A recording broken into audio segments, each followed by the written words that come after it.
പുതിയ എപ്പിസോഡിലേക്ക് എല്ലാവർക്കും സ്വാഗതം. എല്ലാവർക്കും എൻ്റെ ശിശുദിനാശംസകൾ. ഇന്നത്തെ പ്രത്യേകത എന്തൊക്കെയാണ് നിങ്ങൾക്ക് മനസ്സിലായിണ്ടാവും. ഇന്ന് ശിശുദിനമാണ്. അത് കാരണം എൻ്റെ ശിശുദിനത്തിൽ കുറച്ച് പ്രസംഗമായിട്ടാണ് ഞാൻ വന്നിരിക്കുന്നത്. അപ്പോൾ നമുക്ക് നേരെ വീടോട്ട് പോയാലോ. ബഹുമാനപ്പെട്ട അധ്യാപകരെ, രക്ഷിതാക്കളെ, പ്രിയപ്പെട്ട കുട്ടികളെ, ആദ്യമേ എല്ലാവർക്കും എൻ്റെ ശിശുദിനാശംസകൾ. ഇന്ത്യയുടെ പ്രധാനമന്ത്രിയായിരുന്ന പണ്ഡിറ്റ് ജവഹർലാൽ നെഹ്റുവിൻ്റെ ജന്മദിനമാണ് നമ്മൾ ശിശുദിനമായി ആഘോഷിക്കുന്നത്. നമ്മളെപ്പോലെയുള്ള കുട്ടികളെ അദ്ദേഹത്തിന് വളരെയധികം ഇഷ്ടമായിരുന്നു. കുട്ടികൾ അദ്ദേഹത്തെ സ്നേഹത്തോടെ ചാച്ച നെഹ്റു എന്നായിരുന്നു വിളിച്ചിരുന്നത്. കുട്ടികളോടൊപ്പം സംവാദിക്കാനും അവരുമായി സമയം ചെലവഴിക്കാനും ഏറെ ഇഷ്ടമായിരുന്നു ചാച്ചാജിക്ക്.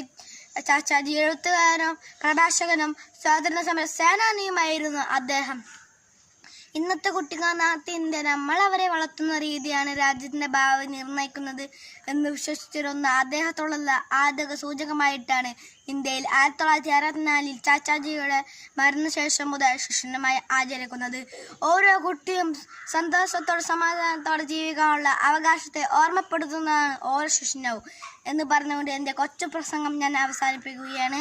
നന്ദി, നമസ്കാരം, ജയ് ഹിന്ദ്.